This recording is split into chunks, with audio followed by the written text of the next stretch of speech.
Hey everybody. Alright, as you can see we got our front differential here for the Jeep. Started tearing it apart. I got the hubs off, they're laying there. I got some parts I had ordered. Right there we have the rebuild kit for the brake cylinder. I've got some new brakes as well. I do have some other pieces for back here, seals, things like that. Bearings still haven't purchased, but I will get bearings and races. And I think for right now though, I just want to start getting this thing disassembled, cleaning it up a little bit, and I'll start putting some new stuff back on. But so far so good, so just wanted to give you guys a look at what's going on, and I'll turn this back on in a little bit. Thanks. Something I wanted to show you guys. This Jeep is always full of surprises. Pulled off the wheel cylinder, and I don't know how you can see that, but that looks, to me, I was very surprised to see something that clean. And then when we flip it over on the other side, if I can pull this thing out, not going to happen that way. See if I can do this while I'm holding the camera. Alright, well, it's not going to cooperate with me holding the camera, so... Oh, wait, hold on. I'll have to fish that out later. Anyways, even down inside there, really, doesn't look that bad to me. So, one of those things I just wanted to show you guys, because, like I said, this Jeep just keeps throwing me surprises, you know. Some things are, like, in really good shape, and other things are just rusted to heck, which obviously makes me think whoever had this Jeep before it was parked and got all the water damage and rust on it probably took care of it. So, but anyways, like I said, just wanted to share that with you guys. So I'm going to go ahead and keep cleaning on here, and I'll turn this back on in a while. Alright, so as you can see, we've got a little more work done on the differential. Did find something which I'm going to have to get fixed here. I had this guy off. I don't know if you can see that, but obviously that knuckle has been rubbing around in there. I think I'm just going to try to reuse this piece. It probably will be okay because it just holds the kingpin up here and there, which lock in on here, so it's kind of a fixed, should sort of stay in place. Problem is the axle here.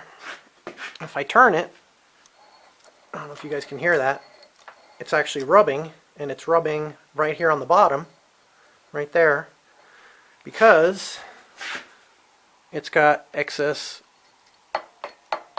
movement here. Or at least that's, I'm no Jeep expert, but that's just my general knowledge here saying that's the problem.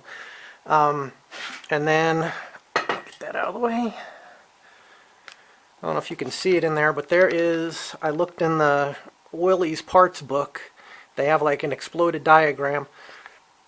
There's what this they're calling a bushing, and you can see it extends back to right here. So I'm going to go ahead, well, not go ahead, I already did. I ordered one of those, so I'll get this guy out. I'll put the new one in. Hopefully that will take care of that slop, which I'm pretty sure is what caused that damage. So like I said, I've got that coming. I'll get that. I'll put that in, put that axle back in, get everything finished up. We're pretty close to done anyways, but get that finished up and turn this thing back on and let you guys see if that took care of it or what's going on, if we got to take it a few more steps farther. But I'll let you know as soon as we get our parts in there and let you know what's happening. Alright, so I got that bushing. As you can see, it's in there. So in between where we left off and now with the new bushing, I did a little more research and I've got some different theories now. So first thing, I've just stuff I read online, you know, little forums and researching, looking at parts and stuff. They're saying that bushing is not really necessary depending on which axles you have. I guess there's a Spicer axle and another, I forget the name right now, but anyways, I guess those may not really even be necessary, but I went ahead and changed it, obviously, put it in there.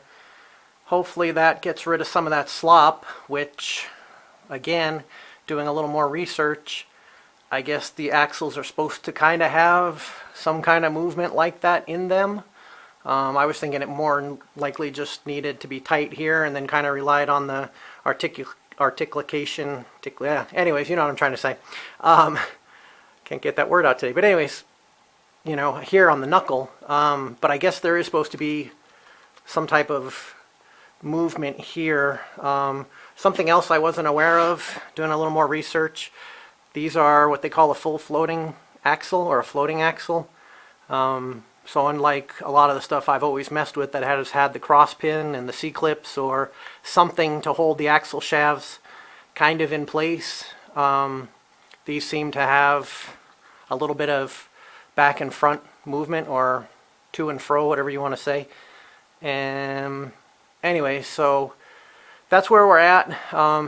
Then that other piece, the bell or whatever it's called, that I showed you that was kind of marred up, I was thinking that was from the axle rubbing around in there. Now I'm not sure if that was from the axle rubbing around, because on a forum I had seen someone said that their axle had broken, kind of beat up the inside of that housing. So I'm thinking, I wonder if maybe some point in time an axle did break and it just kind of beat up the housing and they went ahead and fixed the axle and just reused the housing. So I'm not really sure what's going on. Like I said, I did put this in here. Hopefully that kind of takes care of some of that movement, and then maybe once we get the kingpins back in and everything's kind of situated, that might hold the axle out so it's not actually touching. Again, I'm no Willys expert, so it's kind of a learn as we go on this project. But anyway, so that's where it's at. I'm going to start buttoning this stuff back up, and I'll let you guys see what it looks like when I finish it up. Thanks. Alright, so you guys are seeing this as I'm seeing it. I just stuck this axle back in, and I'm turning it now. And it's not touching anymore, so I don't know, maybe that bushing is actually necessary on these type of axles, or so hopefully that cured the issue of stuff kind of making contact and getting beaten around. Well, actually, you know what, now that I'm saying that though, it's not touching here, but as far as the outside contact on the outside piece here, that could have just been from a previous busted axle or something. But anyways, that's, I think, a good sign. I'm happy with that I don't feel it or hear it touching anymore here. So anyways, I'm gonna get back on putting this thing together the rest of the way. Just wanted to turn this on and let you guys know what I just found out. So alright, just wanted to show you the progress. We got the hub back on, or the spindle I should say, along with the backing plate and the brakes and all the new felt and the gasket, seal, everything in the back end here. So I'm going to keep moving forward, get the rest of it on, get the brake drum and get the hub on, and I'll show you guys what it looks like when it's finished up. Alright, there we go. Got it all back together finally. Felt like it took forever. So I'll go ahead and get it off my little handy dandy device here, and I will get the rear differential up here and we can start working on that one. So anyways, just wanted to thank you guys for watching, and we'll see you in the next video.